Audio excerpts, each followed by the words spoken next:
I'm gonna go to the cloud. There we go. Stand by.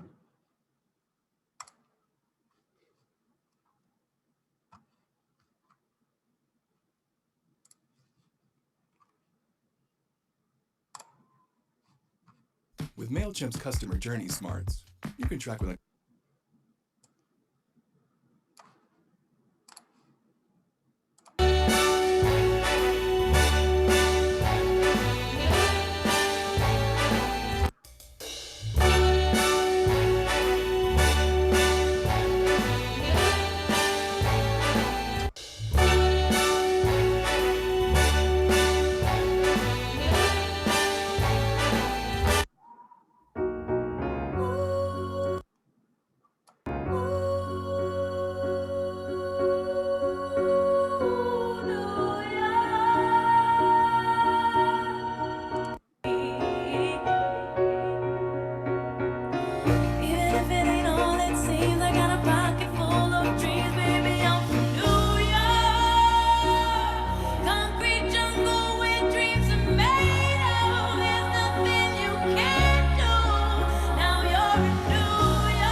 You ready?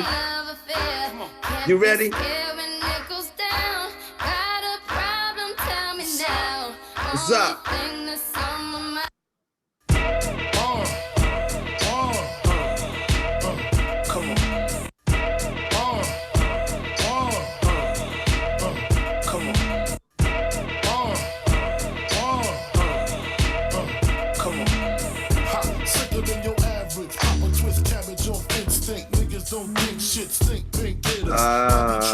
New York in the building. What's up? What's up, everybody? Thank y'all for coming. I appreciate y'all coming. And this is the kickoff. The summer 21 NYC 4-day funding crash course. Okay? Yes, indeed. Yeah. All right. Let me stop my shenanigans and get down to the business at hand, right? Okay.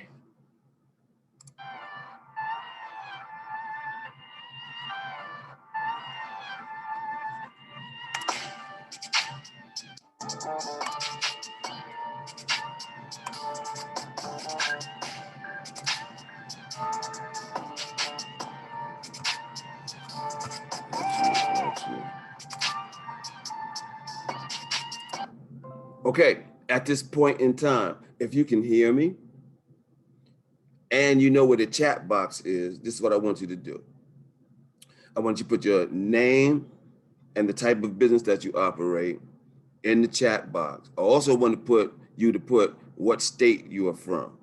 All right. All right. If y'all can hear me, rock that chat. Let me know who's in the building. And I'm setting up to share my screen. All right. So we're gonna go into the first. I'm gonna give y'all a rundown, right? Okay, so today what we're doing is, okay, you should see my screen. Bam. Okay, y'all bear with me. All right, we got this.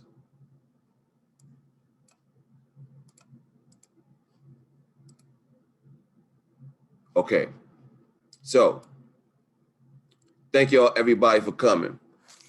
This is the kickoff for a 4-day course. Every day at 6 o'clock, we're gonna log on and I'm gonna have different people to talk to you about funding. This is like a crash course on funding for your business, okay? We're calling this the Summer 21 NYC because I'm in New York City, home, right? This is the crib, right? And I got some pictures. I've been around New York City since I've been here. So I got some pictures I'm gonna be putting in the back every now and then. All right. So y'all can see the flavors of New York. So my son, he's a photographer. He took this picture behind me. You check that, right? That's a nice flick, right? You check that? All right. Y'all check that, right? All right. So today, this is what we're gonna do. I'm gonna talk to you about minorities getting minority funding to start a business even in a recession, right?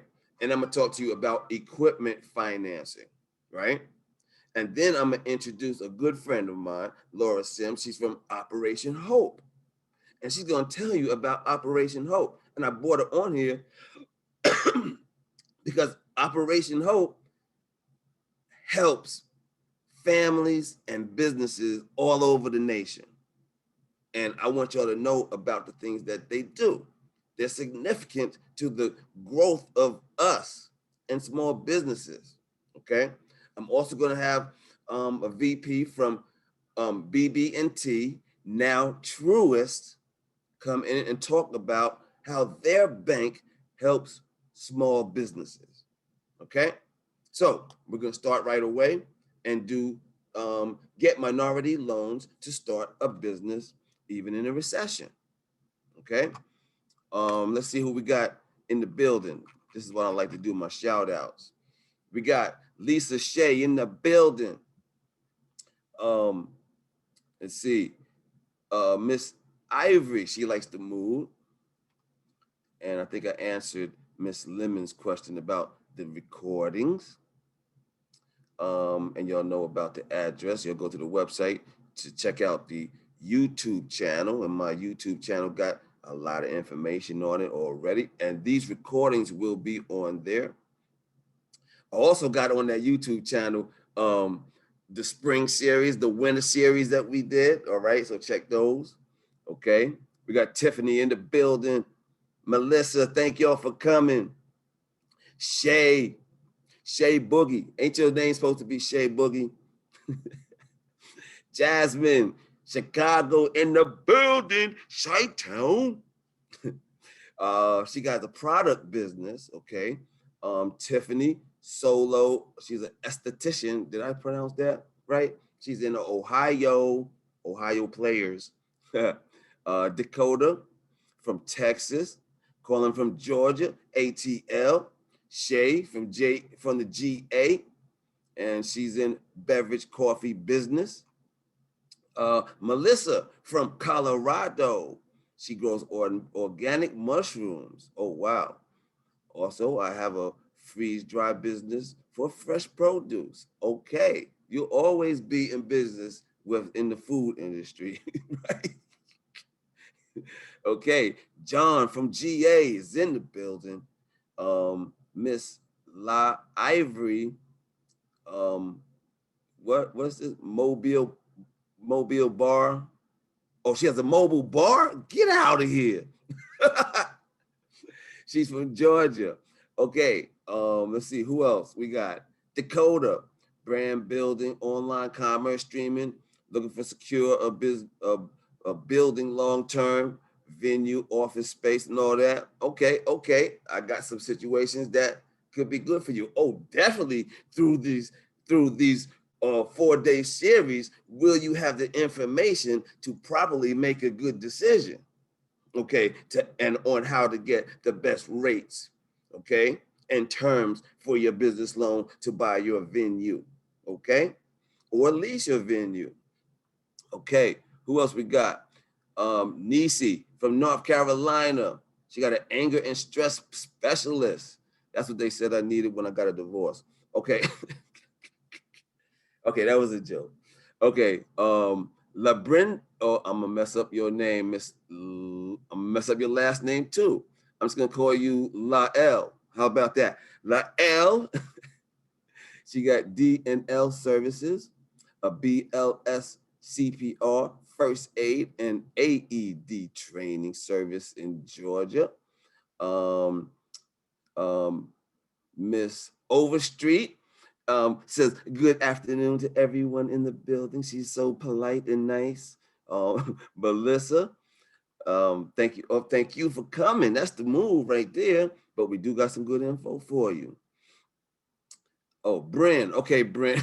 Okay, I should have got that out of the LeBrin. All right, we just call you Bryn. All right, Bryn is in the building. Okay, let's get started. Right, let's get started on this minority loans, and it's a good thing. Minority loans and women, they have the advantage right now. Right. Okay, get minority loans to start a business even in a recession.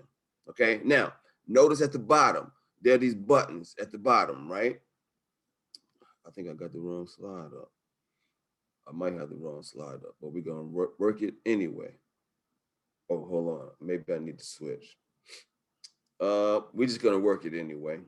Okay. This is the wrong presentation, but it got the information you need, and we're gonna just run through it. All right. And this is a real short one too. All right. So boom, bust it. The buttons at the bottom. We're not gonna mess with the red button, but we're gonna mess with the blue button. That's how you get a free business credit consultation. You go to businesscreditbuilder.us/consult. You get a free guide, how to build business credit, um, businesscreditbuilder.us/free guide. Okay. And you see my contact information. And for those that don't know me, my name is, I was getting ready to do a Jay-Z joint, right? But my name is Noel A. Booker Sr., business credit builder. I should have did the Jay-Z joint right there.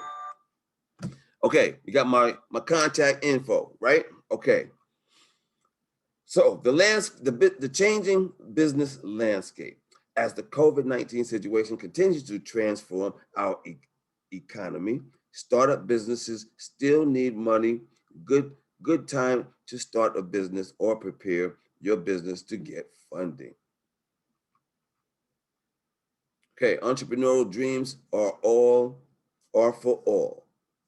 The one thing every business has in common is the need for money.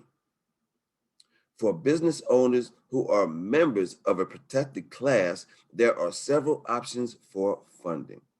These are not specifically programs for female entrepreneurs, but a woman business owner who is also a member of a minority could potentially qualify for more than one type of funding. I see we got something in the chat box. I'm gonna get to it in a moment. Stand by. Okay, per Forbes, there are several major challenges faced by minority business owners in getting business funds. You can minorities usually have lower net worth. In general, a level of wealth for Latinx and African Americans is 11 to 16 times less than for Caucasians. White business owners typically have more working capital when they start their business. It's just facts. Okay. Um, Minorities usually have lack of collateral, and this is one of the things that you need to have. All right. So for the most part, banks are not as likely to approve loans for applicants with less collateral to use against the loan. Um, the lower net worth means less home ownership and fewer high value assets to sell in case of a loan default. This combination of less security and net worth means banks will likely issue smaller loans that must be paid back quickly. This slows long-term growth. Okay, if that makes sense to y'all, that's what it does in the overall. Slows long-term growth. Okay, usually minorities have poor locations. So businesses owned by minorities in locations that have not traditionally supported new business are less likely to get financing. Little or no credit history. The credit is a huge factor for banks when considering loan applications. Since minority business owners tend to have lower credit scores, it is harder to get the best rates and terms. Okay. This information comes from Ford's Finance Council. Okay. All right. Try Diversity Lending Solutions from Union Bank, okay? So Union Bank has diversity lending solution area, okay? They are one of only a few banks in the country to have a special purpose credit program under the Equal Credit Opportunity Act. Their business diversity lending program is meant to empower women, minority, and veteran-owned businesses, okay? They offer unsecured, secured, lines of credit, and real estate financing, okay? This bank's products are meant for small business owners who meet the bank's designation of minority and are looking for loans up to $2.5 million. The bank's designation of minority matches the EEOC's Equal Employment Opportunity Commission. You must be a U.S. citizen. Your business cannot have an annual sales over 20 million, okay? And I think we might qualify for that. Right? All right. At Union Bank, you can get a fixed rate, unsecured or secured term loan with repayment terms of up to 7 years and equipment secured loans, okay? Or get a loan of up to 25 years for owner occupied commercial real estate financing, okay? So this bank is looking out. They're trying to help our people. You see what I'm saying? Or get a variable rate, unsecured or secured line of credit subject to annual renewal. You can also get certification through them, okay? So this, you know how you get certifications through different situations, like the SBA has their certification. Well, through this bank, they have their own certification, okay? The certification as a woman business enterprise, a veteran business enterprise, or a minority business enterprise. This may lead to government or large corporation contracts. So a lot of times, government contracts and large corporations, they look at businesses that come out of these different certifications, okay? That when your business has one of these certifications, you're halfway to a good situation, all right? If your company is privately held and at least 51% owned by a woman, veteran, or a minority who is a citizen of the United States or a legal resident, you can apply for the WBE or the MBE certification. I wouldn't trust that link right there, but go to unionbank.com. That's what you can do. I can trust that. I went there the other day, and I think this is an old link right there, okay? Just so you know. Okay, here goes something different. This is the rural business development grants. These are grants. And if you know the difference between grants and loans, grants you do not have to pay back. In my neighborhood, they call that free money. Okay. Okay. Available to small businesses. This program offers technical assistance and training and funding for small rural businesses. Federally recognized tribes are eligible. Federally recognized tribes are eligible. Smaller requests will receive higher priority. Okay.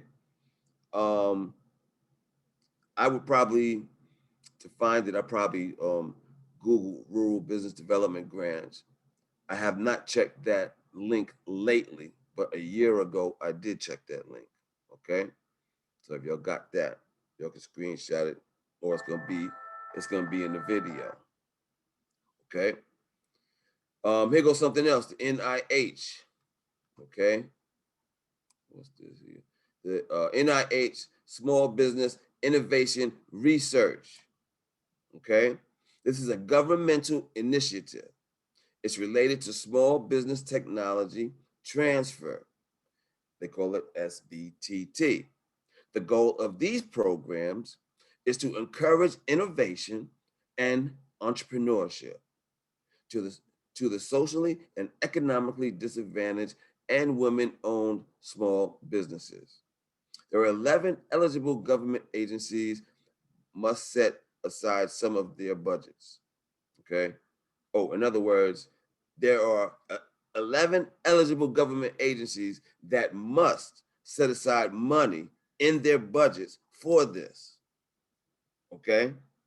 So you just got to figure out the one that is for you and go target it and make sure that you are on the list. All right.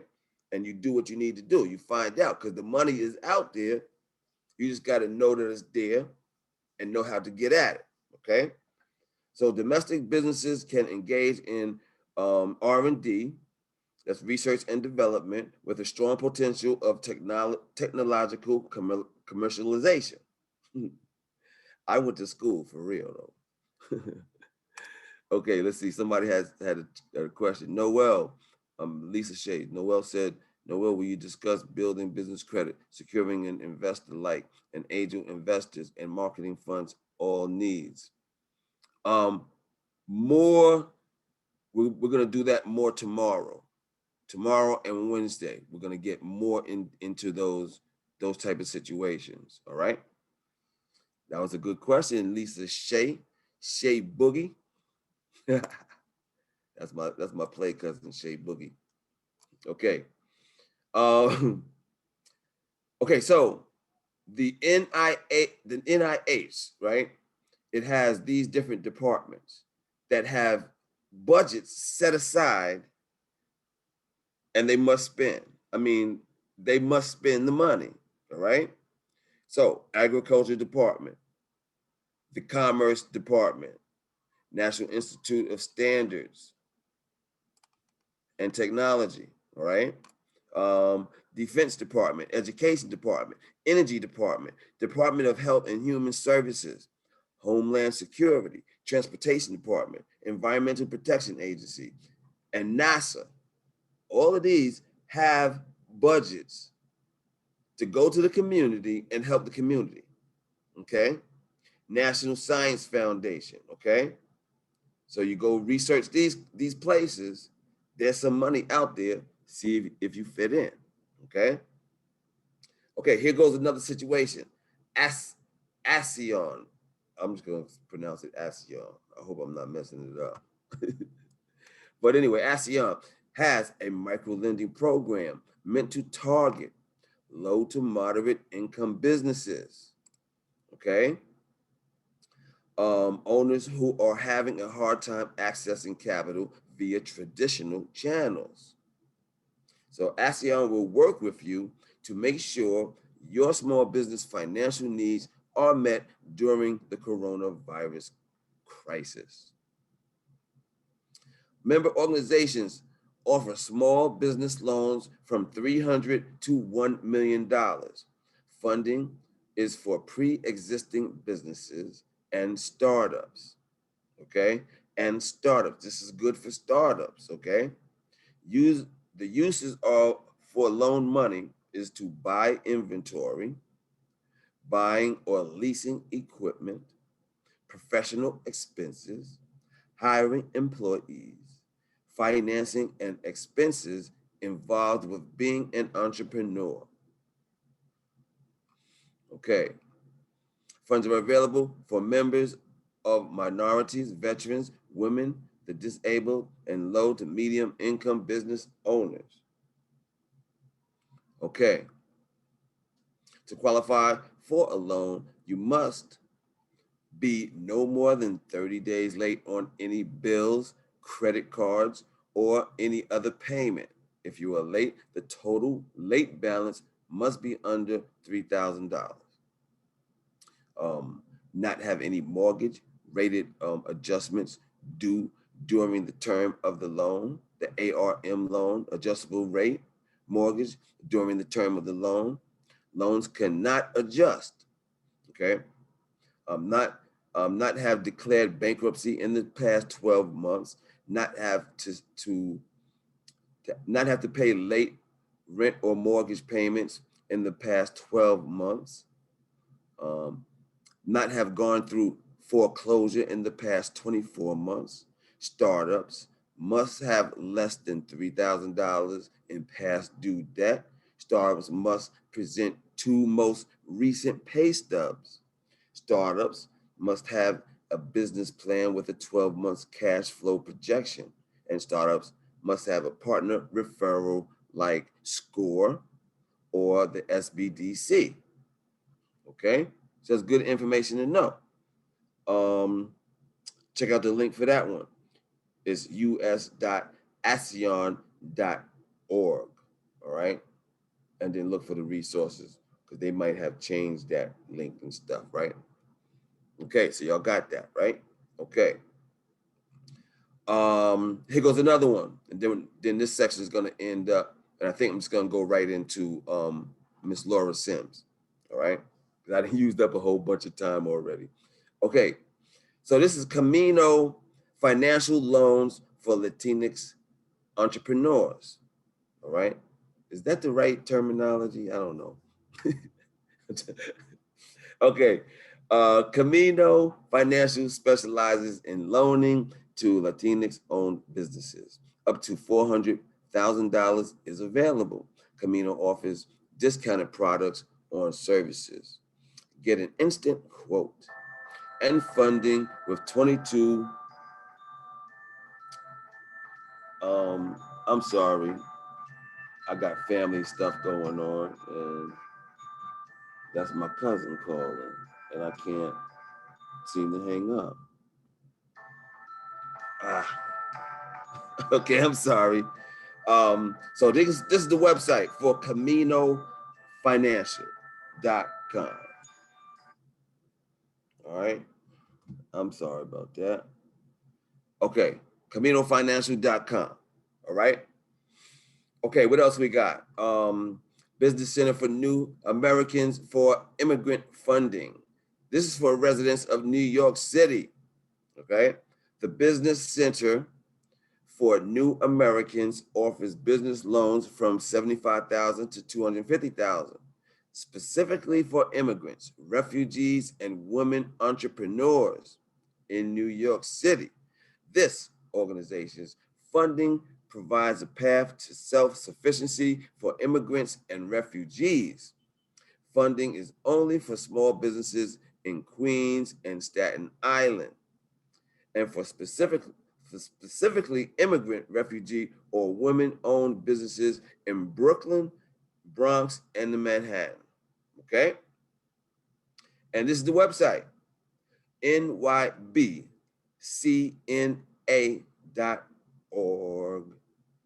Okay? Yeah. For the immigrants in New York, refugees, women, all right? That's the hookup right there. So make sure y'all got that. Boom. Okay. SBA Community Advantage Loans. This program is designed to meet the financial needs of small businesses in underserved markets. It is designed to service small business owners who might not qualify for traditional financing. This program encourages local mission-based lenders like nonprofit organizations to make loans of up to $250,000. Okay. The SBA guarantees up to 85% of the loan. Interest is prime plus 6%. It's a good option for minority entrepreneurs who need a large amount of capital. Okay. SBA.gov, funding programs / loans. Okay. You get that? All right. Okay, who else we got? The SBA bailout funding under the CARES Act.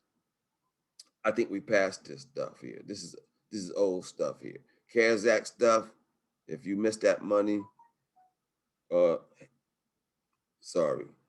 if you missed that money, all right. Here goes a recap. Circumstances may be difficult right now, but funding for members of minorities to start businesses is still out there. Find grants and loans and apply under the CARES Act if your business has employees on payroll or if you are an independent contractor. All right? Let us help. Okay, so get access to every legitimate funding program all in one place. Use our loan volume to get lower rates and fees. Now, when I say we have loan volume, means we have existing relationships with lenders and we do normal business with them. And so we get good rates for our clients. Okay? Never look for funding again when you come into the Business Credit Builder Core program. I'm gonna tell you more about that later, later in the series. Make sure you get your free guide, How to Build Business Credit. And if you want to talk to me about building business credit for your business, schedule a free business credit consultation. All right. You can also find out if you can get approved for funding right now by going to /get funding. Okay. Let's see. This is the hybrid program. We're going to talk about the hybrid program tomorrow in much detail from Credit Suite. Okay. That's other stuff. Okay, so I just want to say one more thing before we end this section, this portion, right? That, there's 3 C's in building business in the lending, right? Which is credit, cash flow, and collateral, right? If you got all 3 of them, then you can qualify for it. You could possibly qualify for an SBA loan. If you got 2 of them, there are some other options like term loans that you can qualify for, equipment loans you can qualify for. If you got one of these, then there are some options for you, right? You can still get funding if you have one of the 3 C's. Now, if you have none of the 3 C's, then what you do is you build business credit, okay? So no cash, credit, or collateral is needed. You can build vendor accounts and easy cash flow at the same time build your company's fundability. How fundable is your business? Okay, how much funding can your business get? All right, retail credit like Amazon, you can get Home Depot, fleet gas and repair cards, Costco, Dell. You can get a bunch of stuff on credit and ease cash flow with business credit. Okay, you can get business credit cards. You can get auto financing, loans and credit lines. We got a question. Let's see. Tiff, does this apply to fictitious name businesses as well, or only those with a FEIN? Only with an EIN. All right. Only businesses with an EIN that has an established business credit profile. Okay. Thursday, we're going to go through all the steps necessary in the Thursday presentation. I'm going to give you the whole rundown, okay, about how to get it done. All right. So what we're going to do now is we're going to turn it over. But just so y'all know, this is the consultation information, right? I got different social medias, right? And there goes my contact. Okay, so what we're gonna do now is I'm gonna stop sharing my screen so I can introduce my next guest speaker in the summer 21 New York City 4-day funding crash course. And ladies and gentlemen, a good friend of mine, she's with Operation Hope, and Operation Hope provides educational information for families and businesses nationwide, and they're a big deal. To me, they're a big deal. If they can affect one person, it's a big deal to me. And they've affected many people just through me. Okay. On top of that, she does these classes for small business people for this particular region. And I always present for her, right? So let me tell you, I met Laura at the library downtown, and she liked my presentation. And this was like 2 or 3 years ago, and we still rocking presentations. All right, every month I do mine. I think she does her quarterly, but she even puts me on the Georgia Department of Transportation and other situations. So me and her have gained a good friendly relationship, business relationship. And so everybody, if y'all know how to do like the applause thing, everybody clap your hands for Miss Laura Sims of Operation Hope. Hi, everybody. Thank you, Noel, for such a wonderful No sound, introduction. but some sound. Can you guys hear me? Yes? Can anybody hear her? Can you hear me? No, if you can hear me, Noel, everybody else can. I can't okay, hear. great. Thank you. So yes, Noel, thank you again for allowing me to. Okay, go ahead. If they can hear you, that's what matters. Yep. it got to be on my end. Go ahead. Thank you for allowing me to present to your group. And yes, everyone, my name is Laura Sims, and I'm a senior small business coach for Operation Hope. And I am a native New Yorker, but now I'm based in Atlanta as well. So I just wanted to kind of give you a little introduction of what Operation Hope does. But you know what, even before I get into that, I was looking at Noel's slideshow, and I am a small business coach. So I just want to make sure you guys have a clear understanding of what's going on here, right? A lot of people didn't get their PPP loans or EIDL loans or going after grants or other loans that he has mentioned without having your proper base paperwork. So I'm going to, everybody write this down right now. Corporate minutes book. I want you to Google it when you get off of this presentation, but it's called a corporate minutes book. And it gives you an outline of everything you need, all the foundational paperwork that you need to get these loans that he was suggested, to get these grants that you were suggested. And, you know, and we might be going through another COVID scare that, you know, some more money might be available, but a lot of people didn't get it because they didn't have their LLC paperwork together, their articles of organization, their operation papers and all that. But if you Google corporate minutes book, it will give you, and it's a physical book, or there are places that you can have a software that can help you with it. But you have to have this paperwork in order to get these loans that he's suggesting, or, you know, going after grant money that he's suggesting, or going after, you know, all of these, you know, recovery things. So I just wanted to put that out there first, since, you know, since he was talking about it.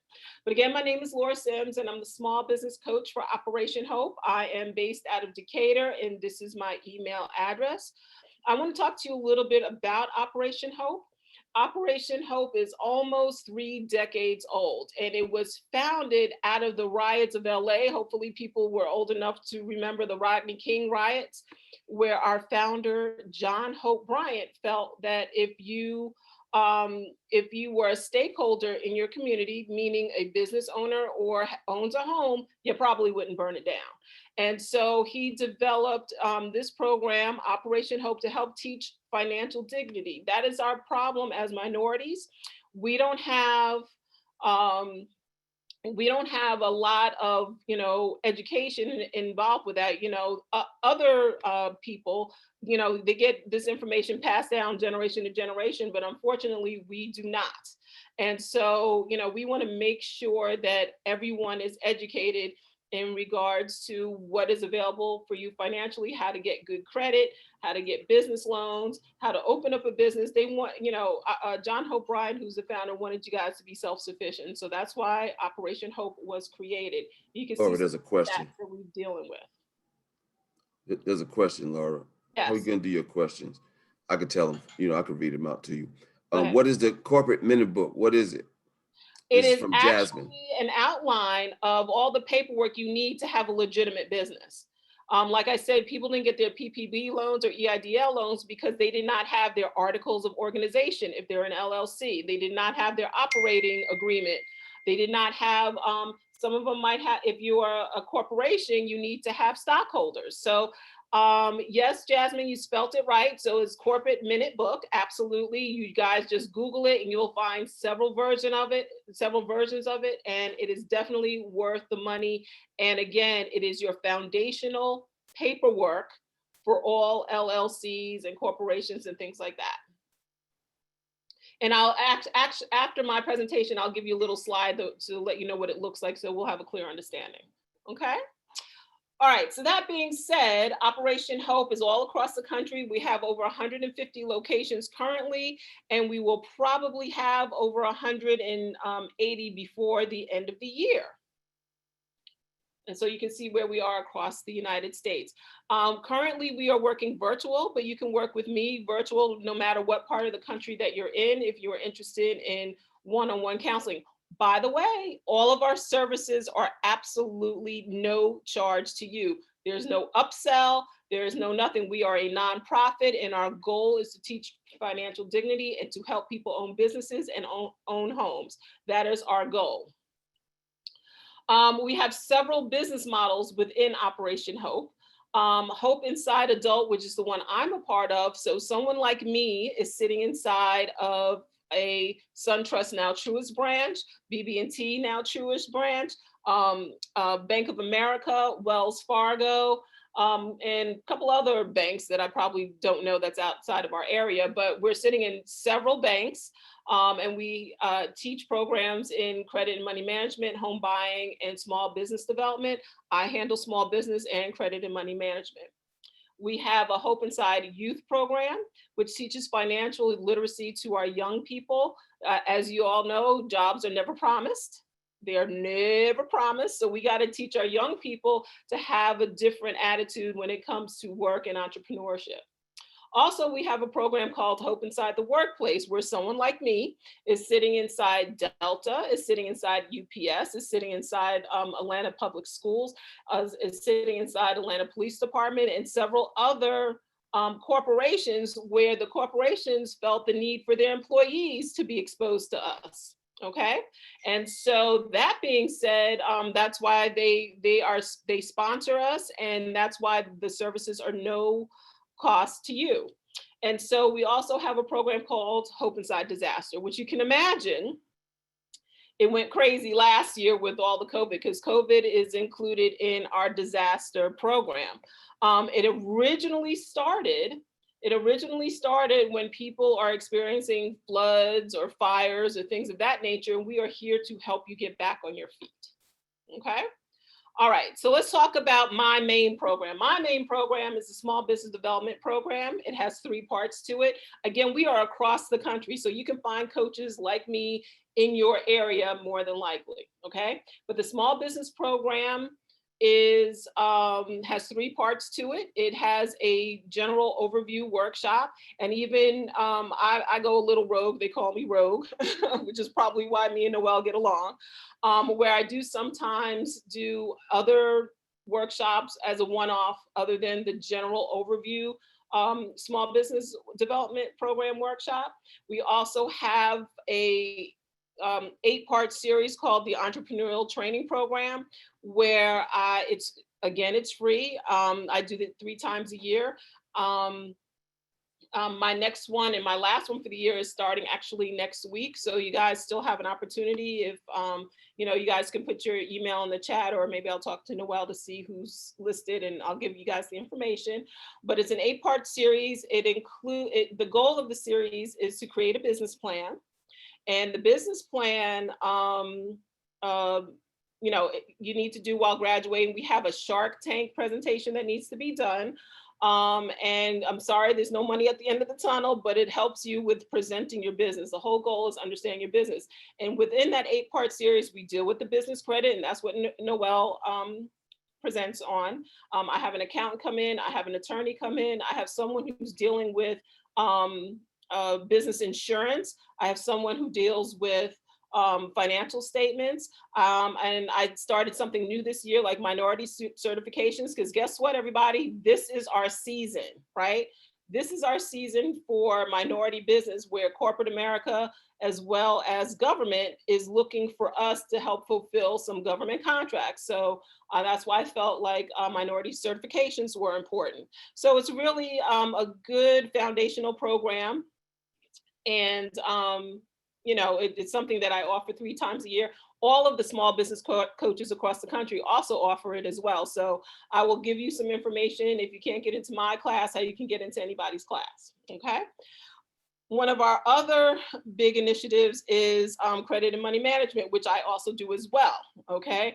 Now, Noel has told you some ideas about how to get financing, but guess what? If you wanna just go and sit with your banker to fill out an application to get a loan, they're gonna be looking at your personal credit. Okay. And so it is my job to help you out for that. If you want to buy a house, I will help you get your credit to where it needs to be. How that program works is I can pull your TransUnion report. It's a soft pull, so it doesn't affect your credit score. Okay. And then we'll go line item by line item, see what the problem is. We'll put together a plan, order of importance, priority, all that other stuff. And then if necessary, we'll go into budgeting and things like that to help you get to where you need to be with your credit score. You graduate the credit and money management program with once you get a 700 credit score, and then I would graduate you to home ownership. And the home ownership program is, it's a pretty extensive in one day, actually. They will introduce you to realtors, to mortgage lenders, to home inspector, and really keep you and walk you through the exact process of buying a home. Okay. And also the home ownership program does have a foreclosure note, because I think in these days of COVID and things like that, we do have specialized coaches, not me, specialized coaches that will help you if you're having a foreclosure issue. Okay. So, I will email everyone. Thank you guys for putting all your emails in the chat. I will email everyone to get in touch with me. And so if you're looking for, special counseling on home ownership and or foreclosure, I can get you in touch with the right people. And so with all 3 of those programs, it's all free one-on-one counseling. And then we all have free workshops along the way. So there's so many opportunities. Our next biggest initiative is the 1MBB program, okay? 1MBB gives you access to that 8-part entrepreneurial program. So my schedule's on there, plus all the schedules for all the coaches across the country is the one-on-one business coaching. And what's different about our regular program in 1MBB, there is a self-directed business plan digital platform. So what that means, you'll get a link, you go in there, they'll ask you some questions, they'll give you some information, they'll talk about your business, you need to respond about your business, and by the time you're done, it spits out a business plan. So that's a wonderful thing. But the main thing really is an extended 120-day free trial of Shopify. So for those of you who have a product business, Shopify gave us $130 million, gave Operation Hope that.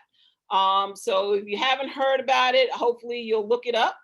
As you note on every slide, you can see our website, operationhope.org, but look it up. They gave us $130 million. And what that will do is you get 120 days of free Shopify services. So you can start your online store for free for 4 months. Who does that, right? If you get that started, the only fee involved with that is a transaction fee when you actually start selling something. But you do not have to pay for a subscription for 4 months. You do not have to pay for help with people designing your website.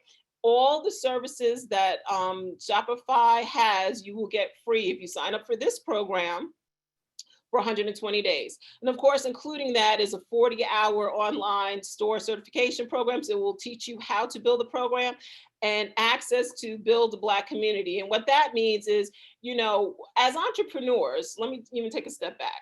as entrepreneurs, you need to find your community, okay? And then finding your community is kind of hard to do.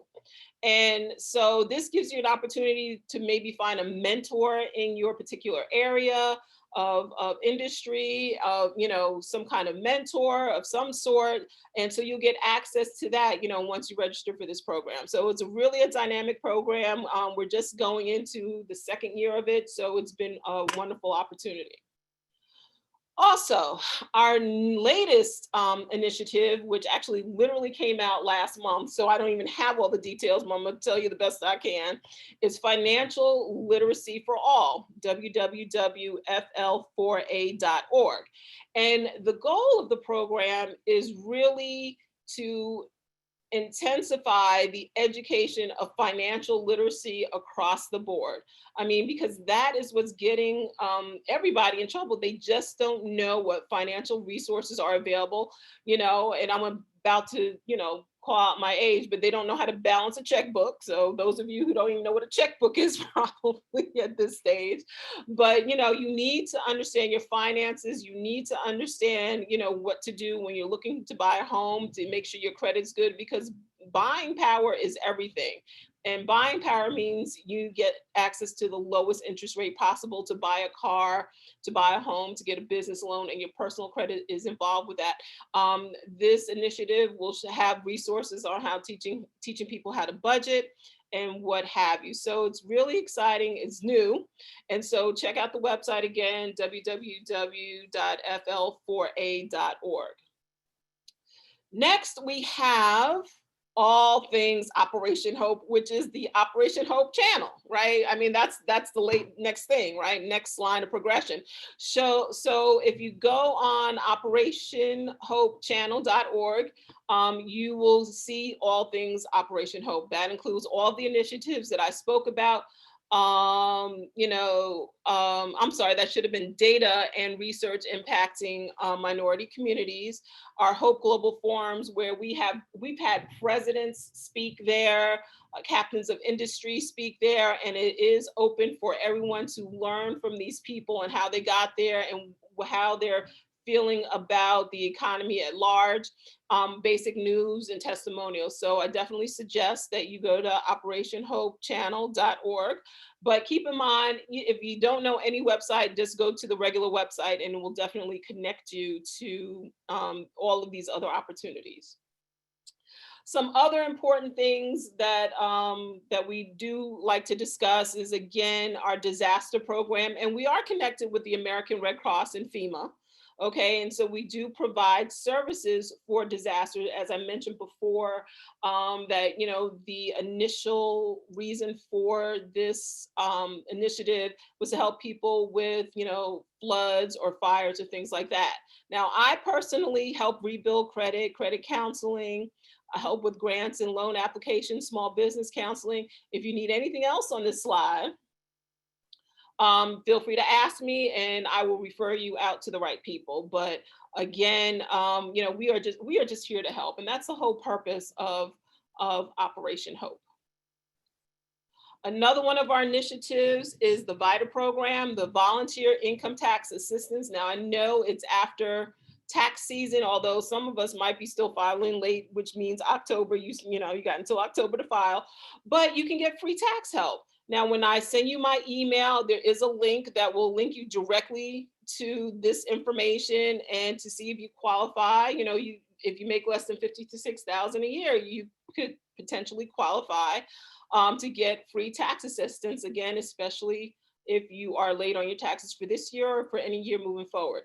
You know, it's interesting that people who, you know, suffered from COVID kind of don't realize you might be qualified for a lot more things than you did when you were working full time, right? So I definitely suggest that you take a look at that to see if you are qualified for it. And then the EITC program. The EITC program is the Earned Income Tax program, which again, people, you don't have to have children, but the more children you have, you know, obviously is better. But, you know, now that people's income have shifted because of COVID, you might qualify for these programs again. And we're here at Operation Hope to make sure that you are aware, you know, we don't want you to leave money on the table. This is free money. And so I know I had a past client of mine who left $12,000 on the table, and she had to go back, you know, 3 years, because you can edit your tax return, you know, up to 3 years to get this earned income tax credit. Okay. And so, you know, just a couple of tips as far as business owners are concerned. Just make sure if you are a business owner or you want to start a business, you need to have a year-round accountant. No shade to the seasonal accountants, but as a small business, you should be you should have a full-time accountant. And that's it for me. Here is my email. And I appreciate you guys. And if anybody else has any questions, please let me know. So next on our, let me stop sharing.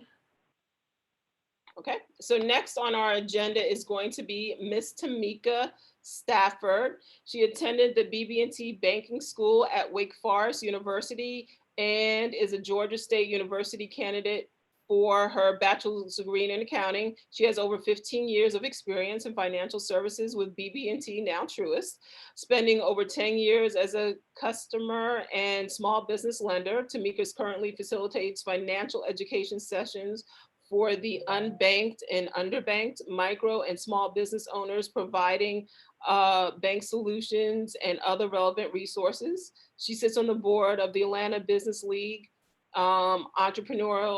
Women's Entrepreneurial Opportunity Project, Georgia Micro Enterprise Network, Atlanta Black Chamber Corporate Advisory. She's a member of the programming committee of the GWBC, Greater Women's Business Council, and she's a credit policy committee member for CDIF barred businesses. And so TAMIKA is also a regular speaker at my ETP classes as well. And so I'm very happy that she was able to join us today, along with, you know, like I'm taking over Noel's presentation, right? So let me not put it like that. So I'm gonna stop here and just, TAMIKA, it is your show. Fantastic. Thank you, Laura. I appreciate that. And thank you, Noel, for having me this evening. Good evening, everyone. I'm so happy to be here with you all tonight. I know that some of you are from different places. If you don't mind putting in the chat for me a little bit about where you're from. You heard all about me, but I just joined, so I didn't hear about you. So can you please, I know it's only like maybe 20, 21 of us here, so it's a nice intimate group. Great, Sheena's from Ohio. That's awesome. Welcome, Sheena. Who else? Chicago, okay, nice. It's probably cooler where you are. Florida, Colorado, Atlanta. Hey, Erica. Hey, Tiffany. All right. Delray Beach. Oh, wow. I'm jealous. Atlanta, Georgia. Love it. Welcome. Oh, hey, Labrinta. Okay, I get to see you again. Welcome. Fantastic. We got some natives and we got some people from all over. And as she said, of course, I live here in Atlanta, though I am originally from Brooklyn. I may not sound like it, but I am. And if you get me around my family, it'll all come out. So that's just kind of how it works, right? But I'm honored to be here tonight. And as Laura mentioned, Laura and I are tremendous partners together. We love Operation Hope and the great work that they do for the community. As you heard, she mentioned all of the different services that they offer. So wherever you are in a phase in your life, they have a department or a program that can help you get there. Whether it's tax prep, whether it's small business, credit, home ownership, you name it, they have it. And so that's why it's an honor for us to partner with them. And you're going to hear a little bit more about the extent of that partnership as we go along. But tonight we're going to talk a little bit about how we as a bank help small businesses. Now, many of you, some of you are in our footprint. Those of you who are in Florida and Atlanta, we have a huge presence in both cities and states rather. Ohio, we're only in Cincinnati. Colorado, we're not out there yet, but that's okay. Much of the information that I'm going to share, you may be able to find at a bank near you. If you live within our footprint, we can totally help you. If you live outside of the BB&T now TRUIST footprint, then perhaps there's a bank near you that can provide the same services we do. But for context, you will hear BB&T, SunTrust, and TRUIST throughout this evening as I present. And just to give you some context, BB&T and SunTrust banks were both strong powerhouses as super regional banks in the Southeast. We have merged to form TRUIST. We are the number 6th bank in the country, and we are still pretty much Southeast. We're as far north as Jersey, as far south as Florida, and as far west as Texas. So that's kind of where we reside, and all the states, you know, in between that. And that's where we are. So our merger is in the process of being completed and integrated. Right now, we have different products and services on the BB&T side and on the SunTrust side. Once those products are integrated, the BB&T and SunTrust names will be retired, and it will be replaced with simply TRUIST, just to give you some context about that. So just so you hear. If you have any questions, folks, please feel free to put them in the chat. Laura is helping me, but I can see the chat too, because I just moved that over here. So not to put Laura to work, but if you want to put them in the chat, feel free. With a small, intimate group. If Noel's okay with you just chiming in, if you want to ask a question, feel free. I'm totally cool with that as well. This is what we're going to talk about tonight. We're going to talk about the bank. I mentioned the name, but I have to tell you what our purpose, mission, and values are, and actually why it's important to you. We're going to talk about our purpose, mission, and values in action, how we actually not just talk the talk, but we walk the walk, right? We're going to talk about how we do what we do. We're going to talk about your team and free resources. Now, you may think, well, how do we fit in that? You fit into every single one of those categories because everything on there is going to be about you. So let's dive in. Now, the purpose of our bank, whether you hear BB&T, SunTrust, TRUIST, whatever name you hear, one thing is in common is our purpose is to inspire and build better lives and communities. And we mean that. That's one of the reasons my job was created. As Laura mentioned, my job is specifically to focus on businesses in underserved or unbanked and underbanked areas. So for those of you who are in Atlanta, you will recognize when I talk about Alpharetta, Brookhaven, Johns Creek, Buckhead, Dunwoody, all of these are like a lot of affluent cities in Atlanta. So you know that the resources there are abundant, right? And I'm not going to name some of the cities that aren't quite as affluent, but we know where they are. And for those of you in other states, you know where yours are, right? You know those areas that just don't seem to get the same resources and the same access. Well, BB&T made a commitment to making sure that we provided banking services to those groups. Specifically, we found that banks, people who live in low to moderate income census tracts or underserved areas, they typically have more, I won't say the word I was about to say, they have more pawn shops, they have more payday lenders than they do traditional banks. So therefore, people are forced to do this alternative type of banking, which is more expensive, it's not as safe, and it becomes a cycle, right? It doesn't help you when it comes to getting credit or when it comes to building a business. And so we realized we need to get in there, roll up our sleeves, and be able to provide the services that we offer. Forget the free calendars, forget the toasters. I don't know how old you are. If you're Gen X like me or older, you might know the concept at least, even if you never got one. If you're younger and you're millennial, just so you know, the banks used to actually, believe it or not, I heard, give away toasters and all kind of things like that. Like now, who even uses toasters? But it's more important to get something relevant that's going to help you with economic mobility. That's what it's about. Forget the gadgets, forget the little cutesy things. We want stuff that's going to help you build generational wealth and a legacy for your families. And that's kind of why we do what we do. And that's why it's important to me as well. Now that all sounds good, right? It sounds good, but what exactly are you doing? Have you spent any money? This slide is going to just show you some of the things that we have done thus far, and we're talking since the merger, which the merger was just announced at the end of 2019. So right before COVID hit, if you could imagine that. But these are just some of the things that we've done. And just to highlight things that impact you as small business owners, I'll just name a few, one of which is not even on there, but I thought I'd bring it up. One that relates to Operation Hope. TRUIST has invested $20 million in Operation Hope because we are that convinced that what they offer and how they do what they do is that valuable and needed in our communities. And Laura Sims is one of the best of the best. She's one, I don't know if she told you, she's one of the senior business coaches, so she's a big deal. And she knows what she's talking about. And it's important to engage with people like her because they can help you grow your business. So that's why we've given $20 million toward that effort. And we plan to have 1,000 branches in our footprint that are going to have access to the services that Laura and her team offer to small business owners in our footprint. So that's just one.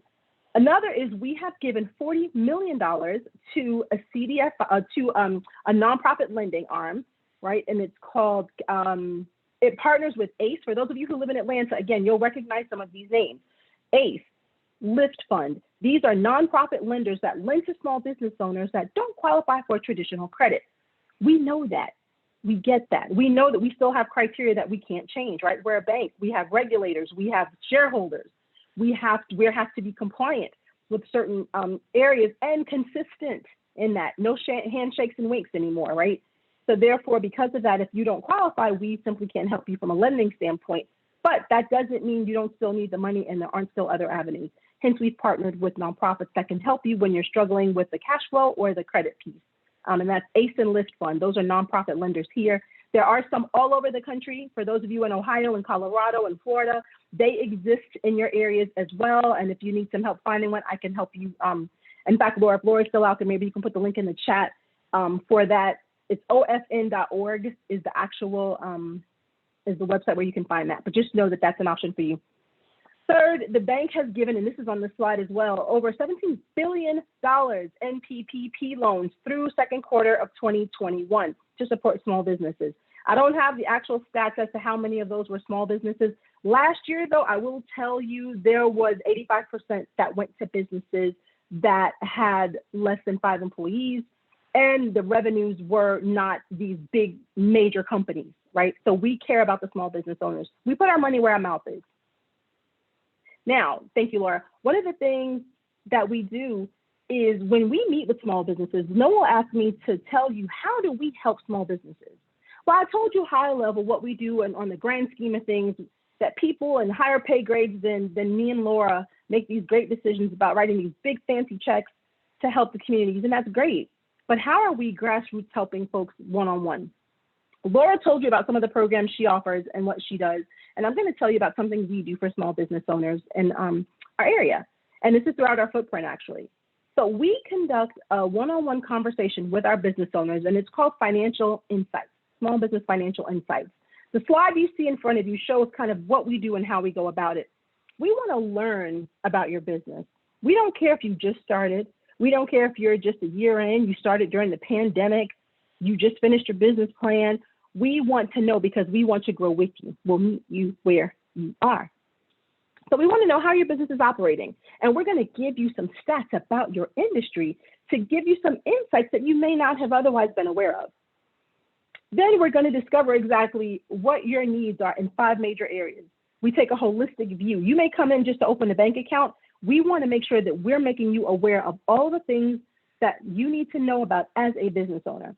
It's not a product pushing session. It's not something that just to bore you to tears. As a business owner, these are things you need to know. And I guarantee you, everybody we've talked to and done this with walked away so grateful that we had this dialogue with them. Third, we talk about the roadmap, where we actually help you solve, okay, what's the priority? What are we going to do first? How do we need to get to where we need to be? And that's kind of what that dialogue looks like. So for instance, this is an example of one of the presentations. We actually give you a presentation too. So you have a hard copy or a digital copy if you prefer, where we talk about exactly what's happening. The source of our data is IBISWorld. And this is based on the accounting industry, letting you know what the market states the industry is projected to generate. So we go over each of these slides with you. We talk about some of the industry structure, right? Whether you're looking for something that's a low barrier to entry or competition level, it gives you insight into what you're experiencing in your business, what is helpful for you to be successful in your business, right? Number of businesses that are in operation, number of adults between a certain age, number of households, corporate profits. There are a lot of different categories that we go over. There's an executive summary where it describes, and we're not, I know it's kind of small print, we're not going to read this, but for every industry, every major industry, we're going to give you some insight as to where it's projected to go. What are some things on the horizon? What are some things you need to be alert to and aware of? And where are some areas that you need to focus your attentions on, right? And again, this is for the accounting industry. We then talk about the revenue growth and how that's been growing historically and what its projections are. So that's good for you to know as well as you're planning to build out your business. Or if you're deciding whether or not this is an industry you want to pursue in the first place. I love this slide the most because it tells you exactly pretty much where most of the people are, for instance, in the accounting space. What are they doing? Where is the bulk of the money of that billions in revenue that they're generating coming from? As you can see, the largest piece of that pie is financial auditing. That is a huge revenue driver for accountants, right? When in the audit space, general accounting, bookkeepers, think in terms of businesses that need their 4 statements, right? The main statements that a bookkeeper, that a business needs. And Sheena, that's a good question. So Sheena asked a question in the chat about how can we get access to this? Typically, with those who are in the BB&T footprint, we can help you with that. Just schedule a meeting with us. I can't remember exactly where you were, Sheena, but if you are not with us, I can tell you a place where everybody can get Ohio. So are you near Cincinnati? By chance? Okay. So then the SBDC, the Small Business Development Center, is a resource partner for the SBA. They are located throughout the country. I think even Laura mentioned this earlier. They are a free resource. They have access to IBISWorld. IBISWorld, I think, is a huge database.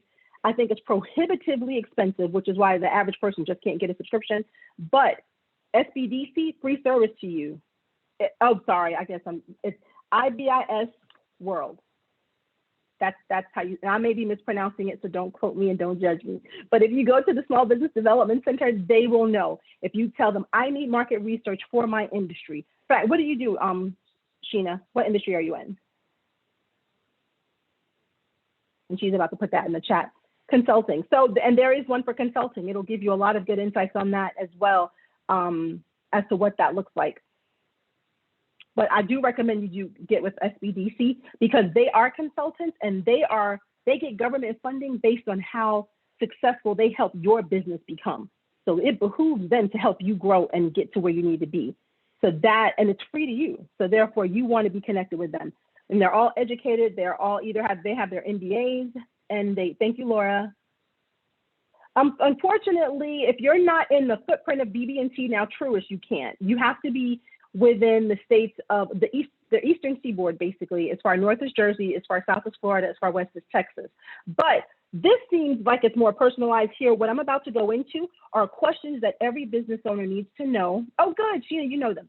This is what every business owner needs to know, and you need to be asking your bank. We only, unfortunately, bank people who live in our footprint because the concept is if you need to come into our branch and get help, or if we need something from you, you don't need to be having to drive 6 hours across state lines or taking a plane to get to us.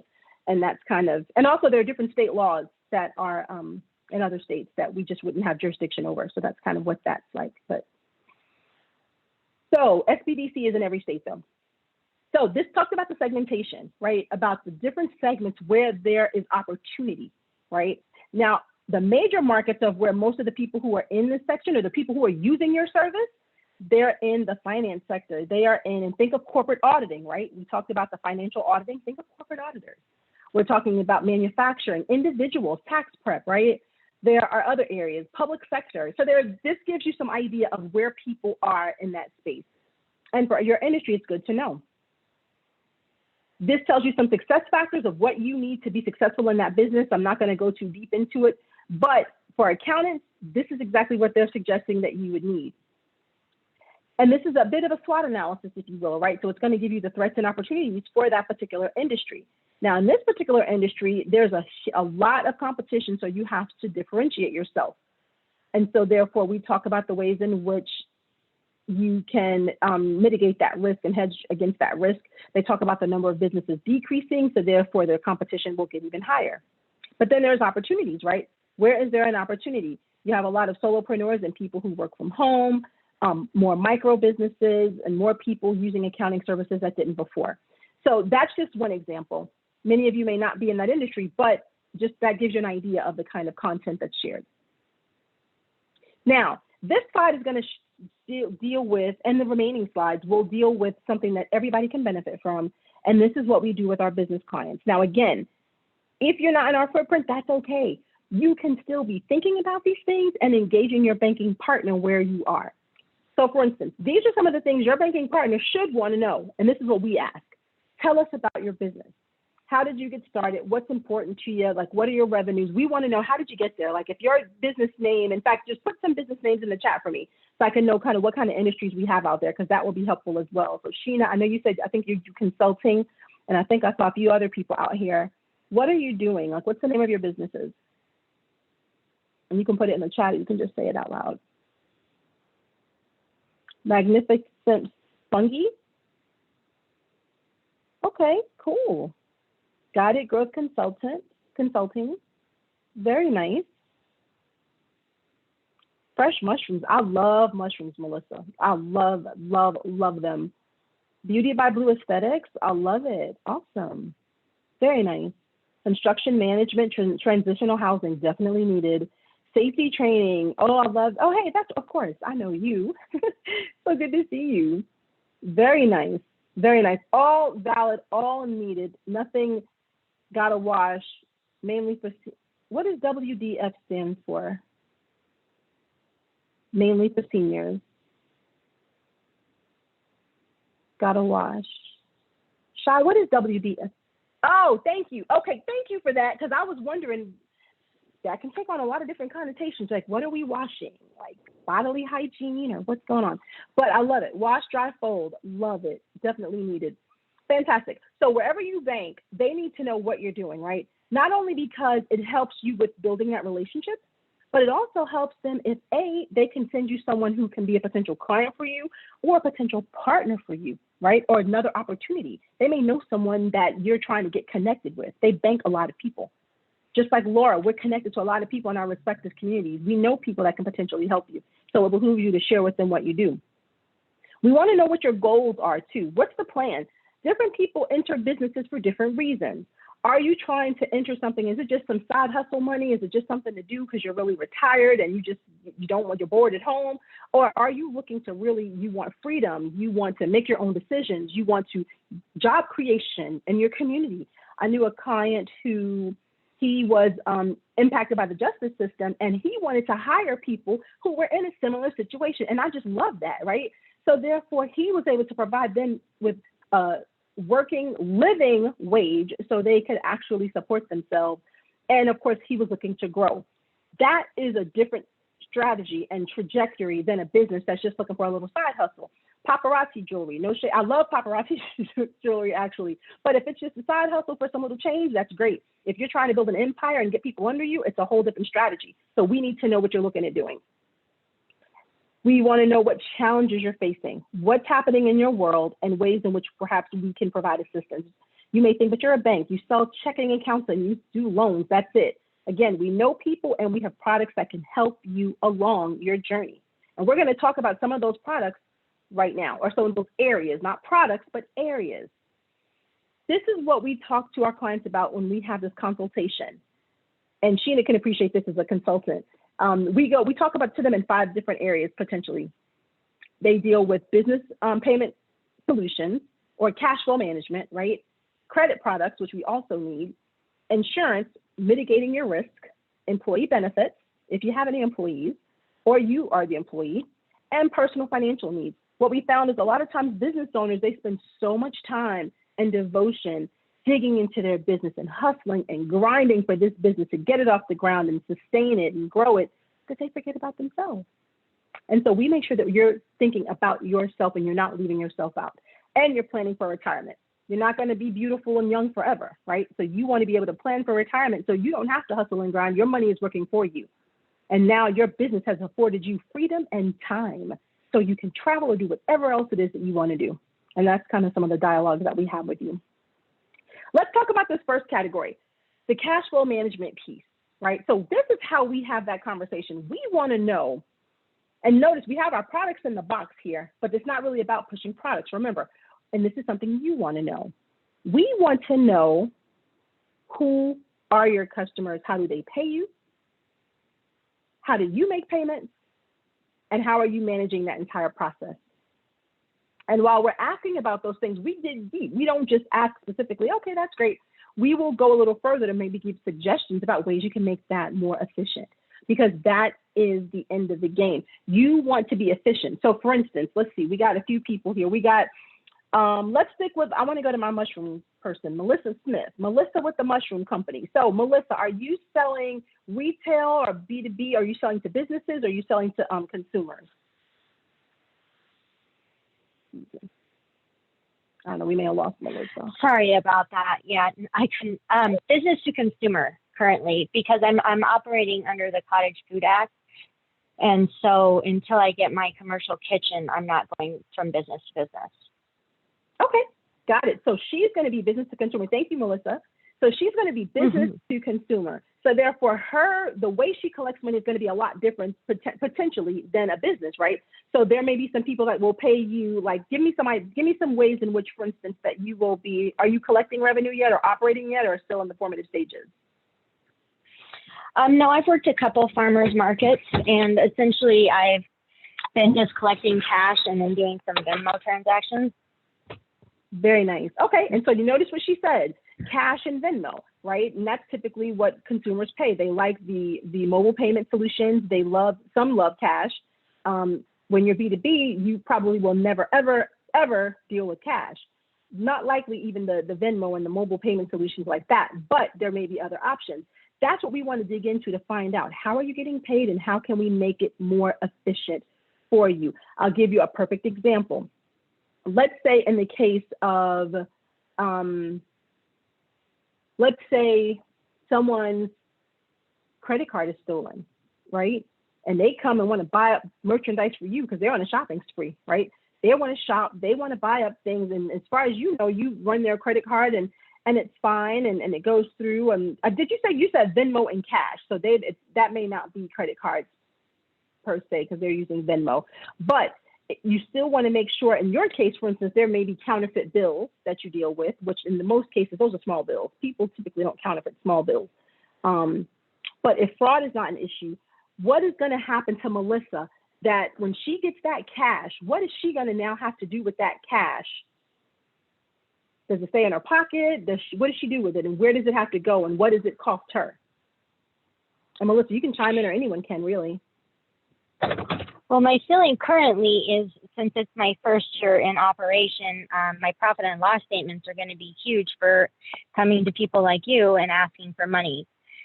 So at this point, I need to show that the business is making money, and I've at this time made a deposit to put it in the bank to show my P&L hits for my projections sat through my business plan. Exactly, Melissa. She's spot on.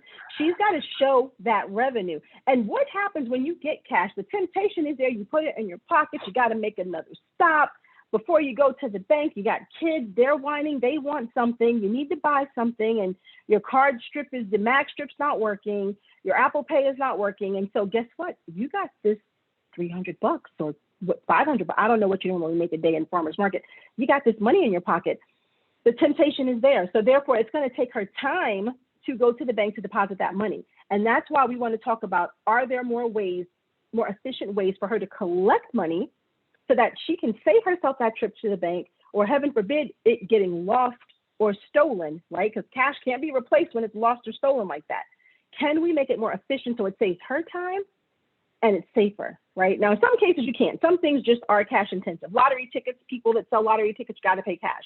Some things you can't get around it. But this is the dialogue we have with you. Tell us how you're making your money. Tell us what you're doing. How can we make that more efficient for you? That's what the dialogue looks like. So if you're collecting checks, let's say we have some clients that have, let's see, we got construction management, Camilla, I hope I pronounced that right. Construction management. So you, I'm sure, are you B2B, or do you deal with residential consumers, or you deal with construction companies? And I hope I pronounced your name right.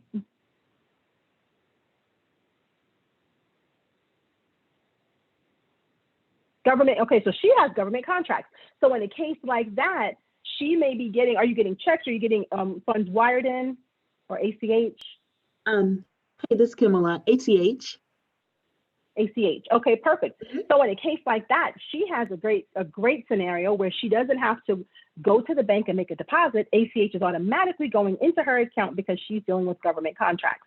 Now, of course, as a business owner, she may too want to diversify, right? So she's not just dealing with government contracts. So there may be some private sector companies that she's dealing with as well. So that way there may be some other methods of payment that she has to incorporate. That's the dialogue that we have to find out, how are they going to pay you? How can we make it faster, more efficient, and the least expensive, if not free for you? That's the dialogue that we have when it comes to the collecting of money. Now let's talk about what that looks like when you're making payments, when you're paying people. What does that look like, right? And I'm going to skip a slide here. When you're paying people, what does that look like, right? What are you accepting? How are you doing it? Are you making payments as soon as the bill comes in? Are you waiting until it's due? Are you taking advantage of the grace period, or even if you have one after the due date? This is the dialogue that we have with you, because collecting money, your goal is to get it in as quickly as possible, whatever method you choose, whether it's cash and checks, mobile deposits, debit, credit cards, ACH, credit card processing, wires, or electronic, right? And that includes your electronic payments with Venmos, PayPal's, Cash App, Zelle, things like that. We want it as quickly as possible. When you're making payments, your goal is to extend those payments out as far as you can without damaging your relationships or incurring late fees, because ultimately you want to keep that cash flow cycling in your business as long as possible. That's what the big businesses do. Now, if you owe them money, they are on you like that. Think about it. Try to be late with a credit card. How many days grace period do you get with a car loan or a mortgage? Who can tell me?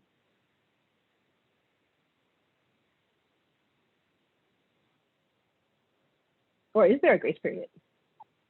I was going to say none, and if there is, it's got to be that 3 days, probably 3 to 5. You know, you're right. It's not a lot. You're right. It's not a lot. Now, actually, we do give a little grace period, but it's not a lot. It's not as much. Thank you, Melissa. It's not like a whole month. We give, for us, for instance, and most banks do, check with yours, they give you 10 calendar days for car loans.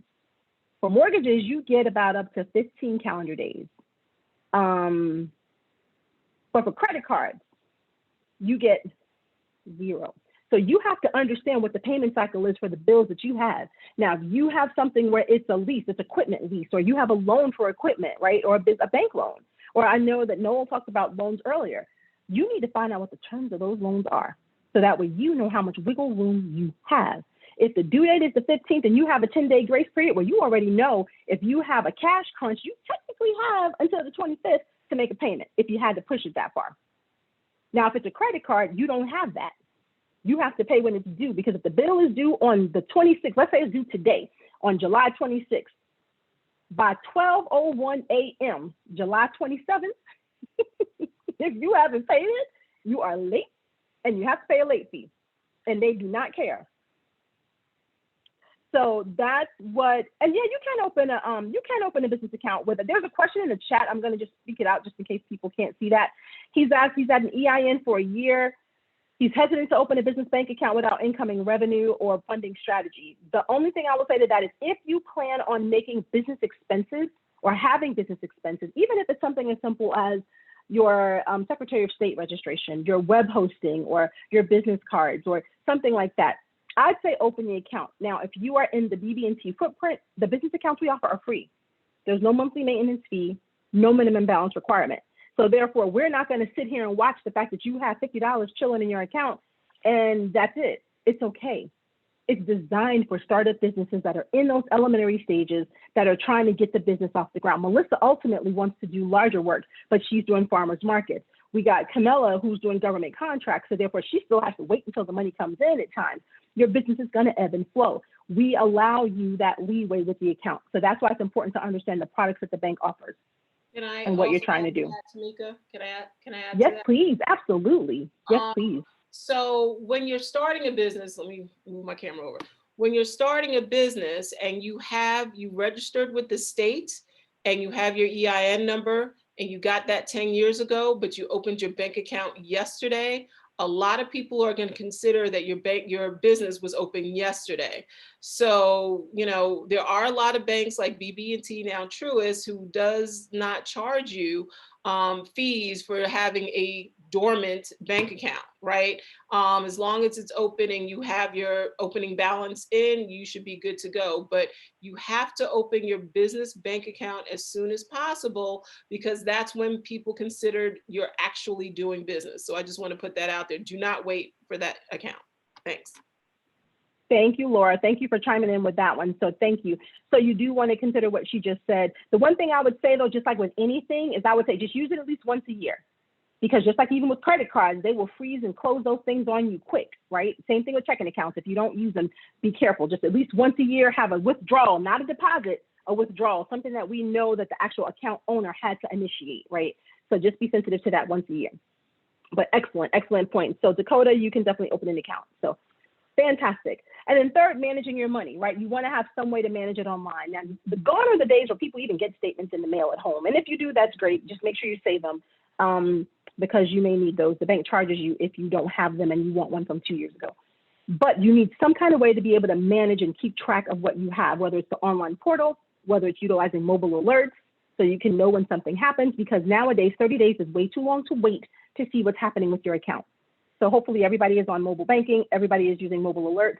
So if you know you don't usually spend more than 50 bucks or 100 bucks a pop, you want to know anytime $101 is coming out of your account and get pinged immediately. Leverage all those free services that your bank has for you so you can help manage your cash flow, because that's something that you have to stay on top of. And we help you with those tools. Now, we talked a little bit about the cash flow piece. We're going to talk about credit products, which, again, the bank, of course, obviously offers loans, right?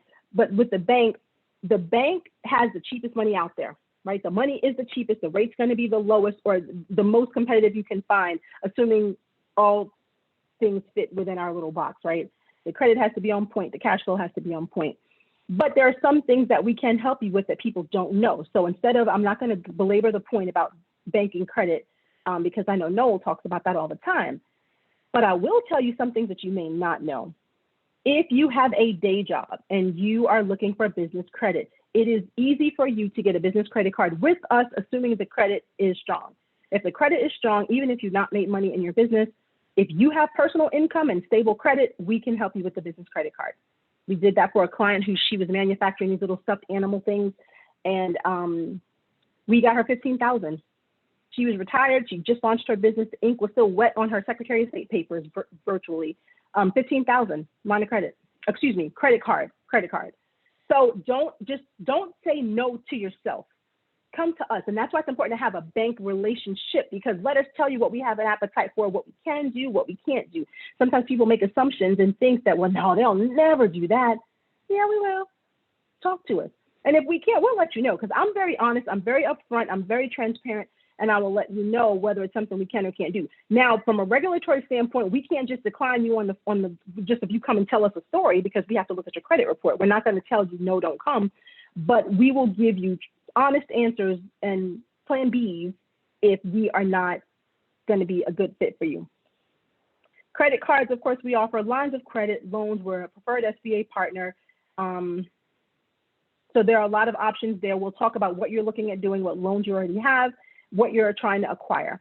We are SBA, just I will state now, again, just to touch on this, then I'll move on. SBA, many people sometimes think is like the Band-Aid and cure-all for all things credit for businesses, and that's unfortunately not the case.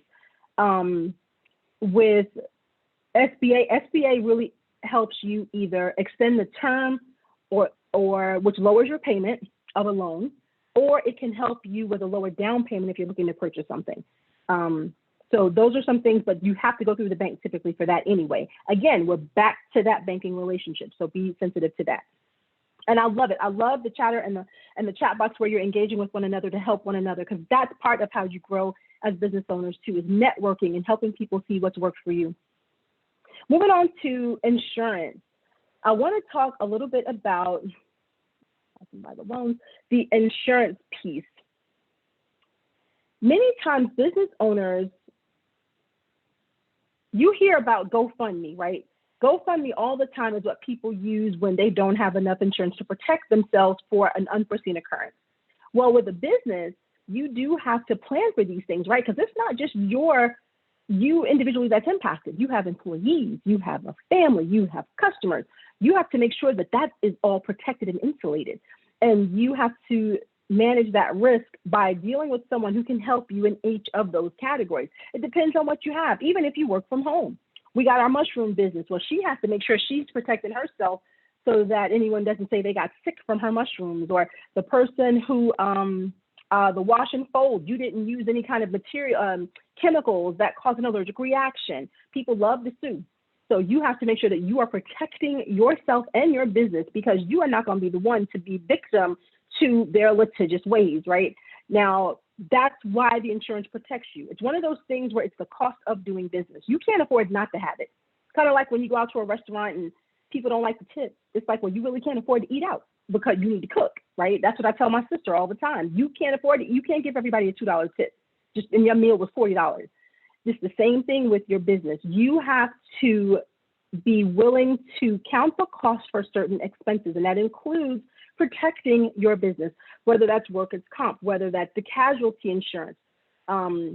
Those of you who live in Atlanta, when Highway 285, we had a highway, a bypass that collapsed, a portion of that collapsed in the middle of Atlanta. And it decimated the businesses that were in that area because now people couldn't get to them. So think about what that did to the lobby traffic. Think about what that did to them getting to work. Think about what happened. And you may think, now they fixed it fast. I will give the Georgia Department of Transportation credit because they had that thing fixed quickly. It may have taken a month, maybe two. I don't remember exactly how long it took, but it was faster than we all projected. But check it out.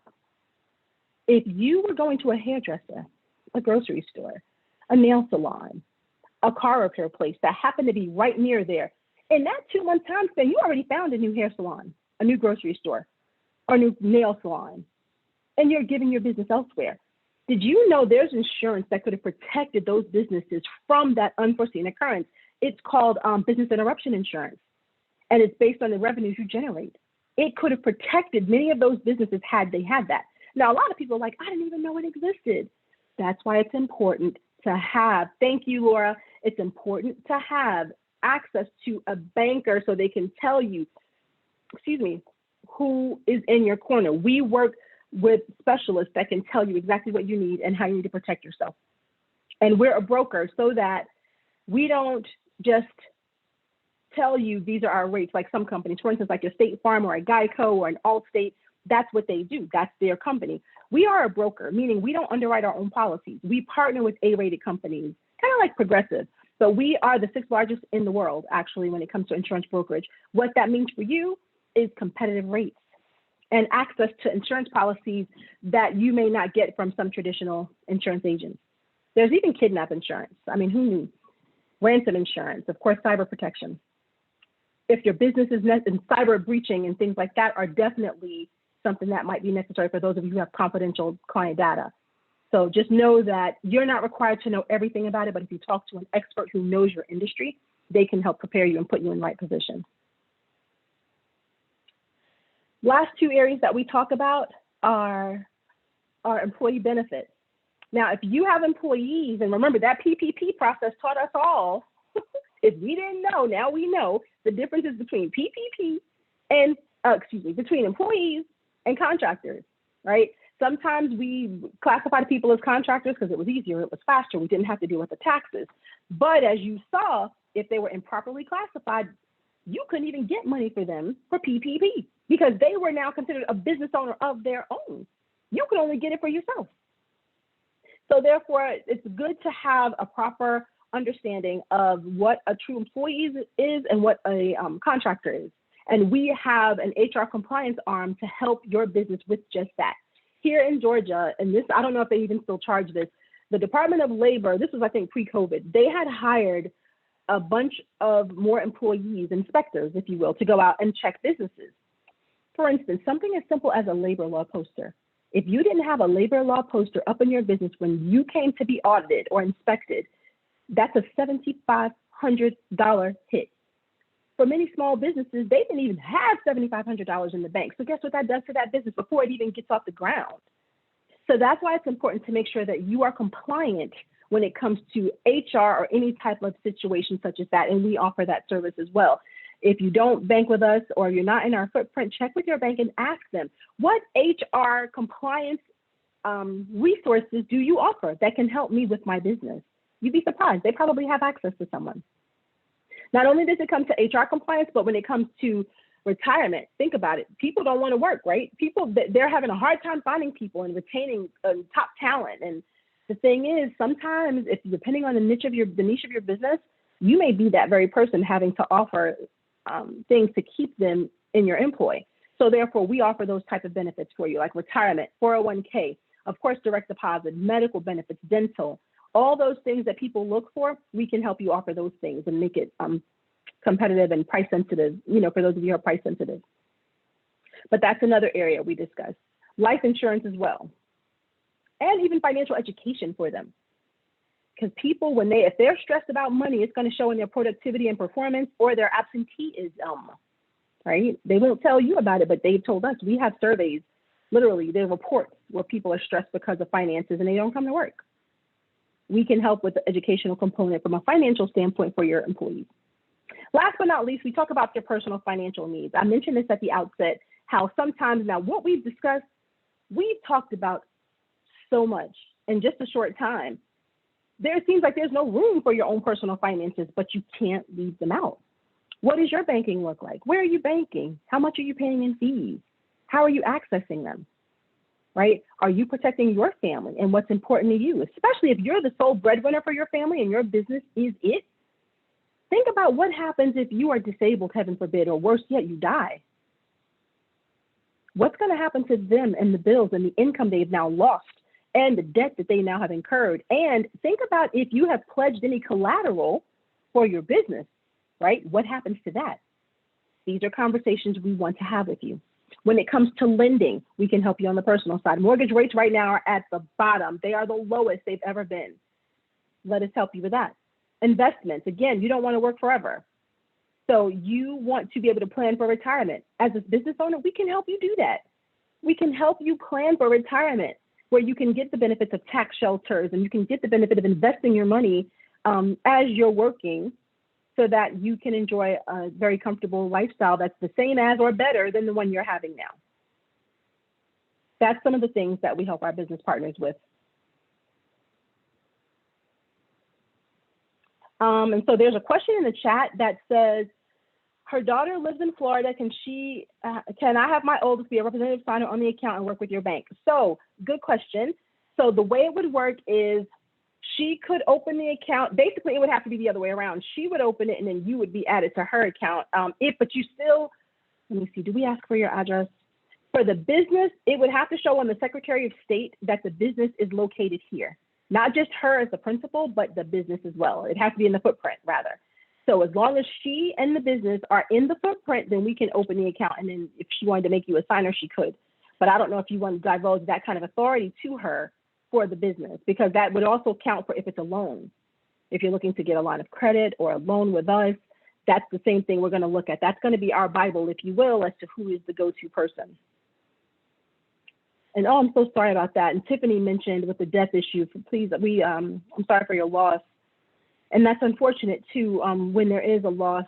If you have partners, that's something to think about as well. If there were partners and you now, both of you have an understanding, it's the honeymoon period, you love each other, you know what you're doing, everybody has their own thing that they bring to the table, but something happens and your partner unfortunately loses their life.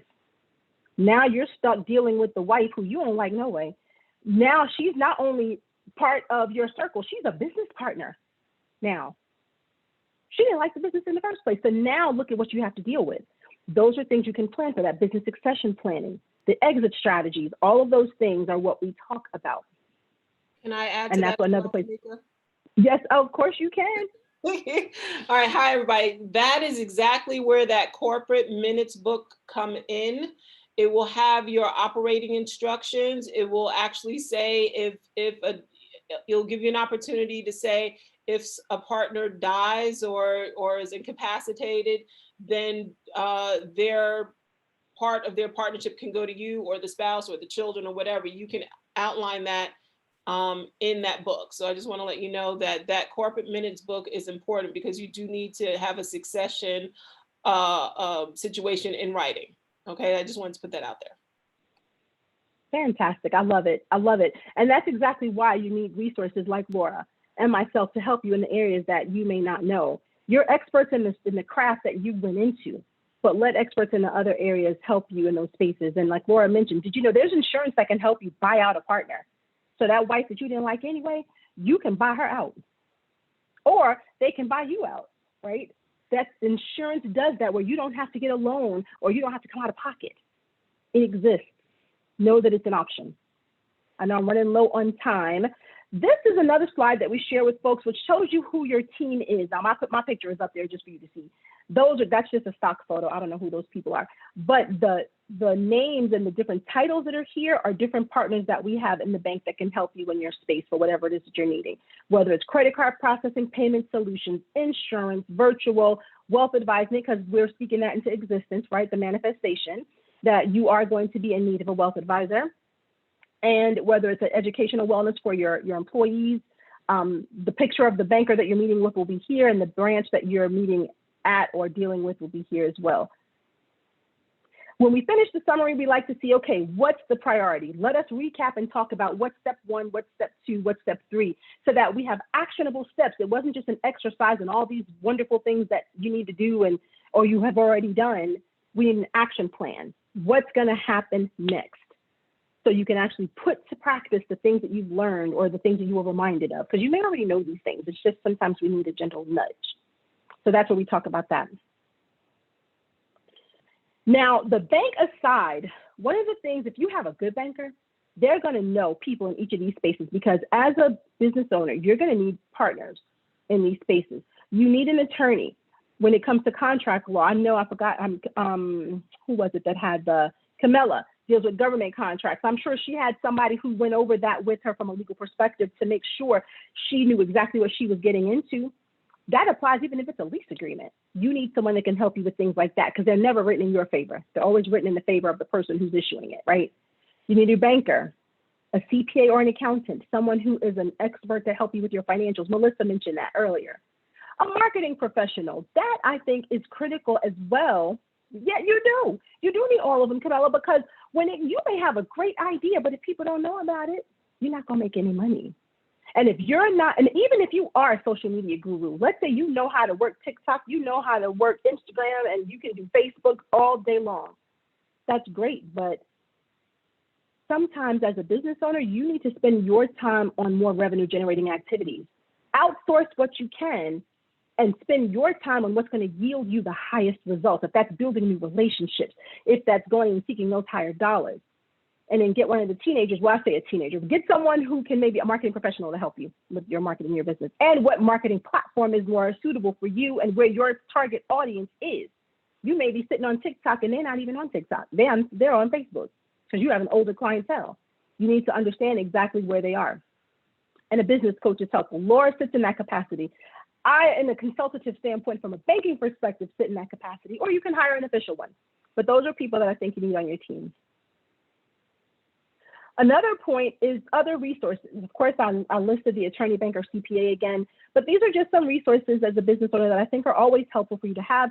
SBA.gov, wealth of information, plenty of funding opportunities there. Operation Hope, obviously, Small Business Development Center. SCORE, another partner for the SBA. Chambers of Commerce are huge. I was talking to a client who was out west. I think he was in Washington State. And he was having difficulty finding some services for his business. And he was looking for a specific niche of people. He was looking for a specific demographic of people. And I told him there are chambers of commerce that are ethnic in scope. You have some Hispanic, you have some Black, you may have some Asian. If you're looking for a target audience in that demographic, you need to put yourself in that chamber where you will be surrounded by like-minded people and people that can connect you with other resources. That's why you have to identify, what do I need and where do I need to be? Industry-specific business associations. Your time is limited. You can't be everywhere, but you got to find ones that are going to be relevant to you and what you're looking at doing. And TRUIST.com, that's the payment relief business website, but TRUIST.com has a wealth of information for PPP, for forgiveness, for the child tax credit, you name it. That one just still has payment relief. But if you go to truist.com, we have tons of resources there for business owners. Check your bank's website. There may be a lot of resources there for you too. All right, I have done a lot of talking. So I'm going to stop for a second. I know we have, and no, please let me know. I know we had till 8, but I don't want to cut you short if you need to say something at any point. Or can we take some questions? Is that okay? Yeah, good. Questions. Anybody got questions? Run it.